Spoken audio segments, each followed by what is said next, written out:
Heureux de vous retrouver sur Medi 1. Soyez les bienvenus dans l'invité de la rédaction. Créées pour la plupart après la Seconde Guerre mondiale, les fondations politiques allemandes avaient pour objectif initial de rapprocher la politique du citoyen, de développer la participation et la responsabilité individuelle et de promouvoir le pluralisme. La Fondation Friedrich Naumann a 33 ans de présence en Côte d'Ivoire cette année. Quels sont ses domaines d'intervention et quel impact sur le développement politique et économique de la Côte d'Ivoire? On en parle dans cet entretien et nous recevons à juste titre Magloire Ndéhi. Il est chef de bureau de la Fondation Friedrich Naumann en Côte d'Ivoire. Bienvenue, Magloire Ndéhi. Merci beaucoup, Thomas. Nous allons faire un peu d'histoire, retourner un peu dans le passé. Fondé en 1958 par le premier président de la République fédérale allemande, Theodor Heuss. Alors parlons de cette Fondation Friedrich Naumann. Comment elle s'implante en Côte d'Ivoire? D'accord, merci beaucoup. Déjà, allons un peu plus en arrière. Donc, les fondations ont été majoritairement créées après la Seconde Guerre mondiale en 1945. Et la Fondation Naumann a été créée en 1958 par Theodor Heuss, le premier président de la République fédérale.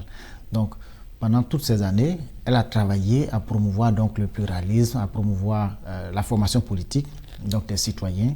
Et puis, autour des années 60, elles ont commencé à s'internationaliser. Donc, la Fondation Naumann va sortir pour la première fois de l'Allemagne autour des années 60, mais particulièrement à partir de 1963.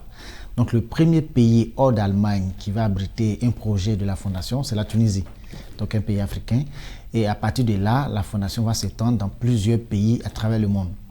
Particulièrement en Côte d'Ivoire, elle va signer un accord d'établissement avec le gouvernement ivoirien le 20 novembre 1989. À l'époque, c'était le ministre Simon Aké qui a signé donc, cet accord d'établissement avec la Fondation. Donc depuis 1989, la Fondation est en Côte d'Ivoire. Elle travaille donc à promouvoir donc, les libertés, à promouvoir les droits de l'homme, l'état de droit, l'économie de marché. Souvent, on n'en parle pas très souvent, mais aussi la réforme du foncier rural en Côte d'Ivoire. D'accord.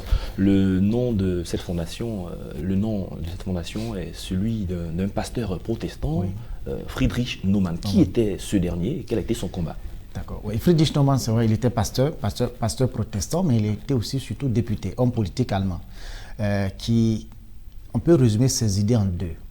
La première idée de Friedrich Naumann, il croyait qu'en chaque être humain résidait un potentiel de liberté qui est capable de créer le bonheur de l'individu lui-même.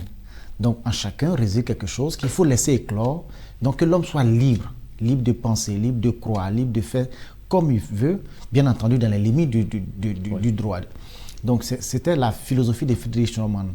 C'est ce qu'on peut résumer aujourd'hui dans le courant de pensée que le libéralisme. Donc la liberté de l'individu.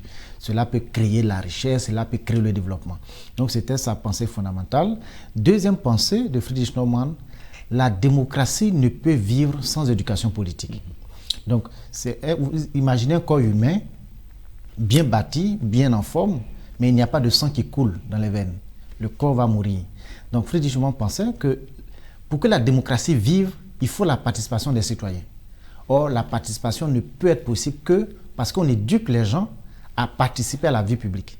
Donc c'était ça le travail de Friedrich Naumann. Donc ce qu'il a fait, il a mis en place des programmes qu'on appelait à l'époque les écoles citoyennes, qui sont aujourd'hui devenues pour certaines les facultés de sciences politiques en Allemagne.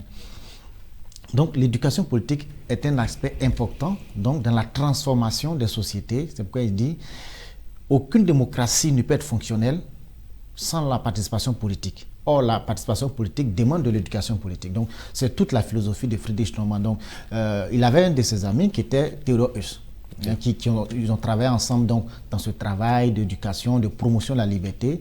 Et après son décès, Theodor Heuss il a pris vraiment l'initiative de créer une fondation qui porte le nom de son ami en hommage donc, à cet homme qui s'est battu pour les libertés, qui s'est battu donc, pour la formation politique des citoyens. D'accord. Au bout de 33 ans de présence en Côte d'Ivoire, est-ce que la fondation est suffisamment connue des acteurs? Oui et non, à la fois, puisque essentiellement le travail de la Fondation, nous le faisons principalement à l'endroit donc des partis politiques, des organisations de la société civile, de l'État du Côte d'Ivoire et ses démembrements, les institutions et autres, et puis des organisations de la société civile. Après, il y a les médias. Bien entendu, ce sont les acteurs directs, mais la population, les citoyens sont les acteurs indirects, donc ils peuvent être touchés. Donc je peux dire principalement ces acteurs, beaucoup nous connaissent, beaucoup savent ce que la Fondation fait, que ce soit le gouvernement. De toute façon, il y a un accord qui lie l'État de Côte d'Ivoire à la Fondation Norman, donc la Fondation est connue à ce niveau. Beaucoup de médias connaissent la Fondation, beaucoup d'organisations de la société civile connaissent la Fondation. Bien, nous sommes bien conscients que le travail est immense. Ouais. Et il va falloir continuer. Donc, c'est ce que nous essayons de faire pour les prochaines années. Nous allons poursuivre ce travail-là, justement dans l'intérêt de la population. Parce que nous, comme je viens de le dire, nous croyons fondamentalement que ce n'est pas l'éducation civique, la formation politique, que nous pouvons transformer les mentalités qui permettront donc de construire la société de développement que nous recherchons. Dans la construction de cette société, quel a été l'apport de la Fondation au bout de 33 ans dans la consolidation de cette démocratie? Alors, pour bien comprendre donc l'apport de la Fondation, il faut voir cela en cinq axes prioritaires sur lesquels nous avons travaillé. Le premier axe, c'est la formation politique. Donc la formation politique des cadres des partis politiques, des acteurs de la société civile, mais aussi des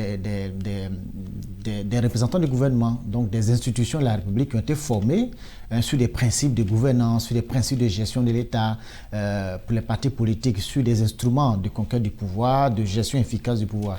Donc c'est un premier axe du travail de la Fondation que nous avons fait. Beaucoup de cadres, certains sont ministres, certains sont directeurs de grandes institutions ou sont présidents des institutions de la République. La Fondation a participé à leur formation. Le deuxième axe de notre travail, c'est la promotion donc, de la jeunesse et l'éducation civique. Donc nous travaillons beaucoup avec le ministère de la Jeunesse pour former les organisations de jeunesse, pour former les jeunesses des partis politiques à des valeurs de démocratie, à des valeurs de respect de la dignité humaine. Voilà. Et puis le troisième axe de notre travail a été aussi donc, l'économie sociale de marché. Il faut comprendre que la Fondation est une fondation libérale. Nous croyons que l'ouverture du marché, un environnement qui permet aux individus de prendre des initiatives pour créer de la richesse, c'est ce que nous avons essayé de faire à travers donc, la promotion de l'entrepreneuriat, l'innovation, la promotion de la science, des idées comme ça qui permettent à chaque individu de trouver sa place dans l'espace de concurrence des idées et des connaissances.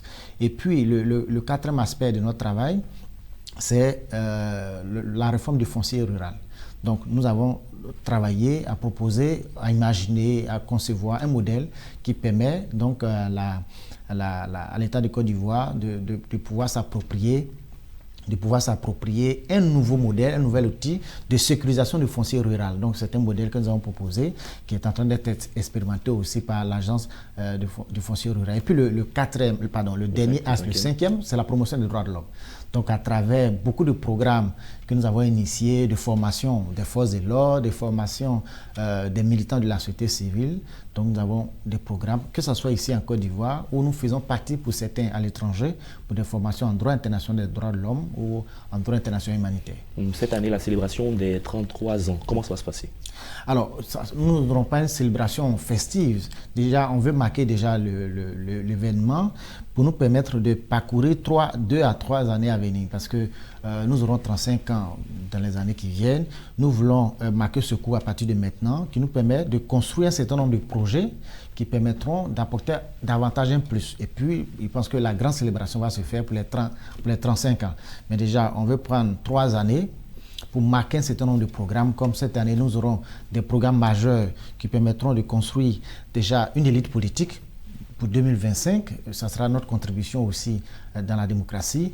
Nous aurons un programme spécialement sur les questions donc, de réforme de l'environnement du travail, donc la flexibilité du travail. Quand nous regardons les différents rapports, la Côte va faire face à certains défis à ce niveau. Donc, nous voulons marquer ce coup pour que les 3 années qui viennent, il y ait des changements structurels importants auxquels nous aurons contribué pour la Côte d'Ivoire. Donc, il n'y aura pas de festivité en tant que telle, mais ça marque un début pour au moins 3 années de travail que nous allons faire, que nous pourrons bien entendu évaluer en 2025.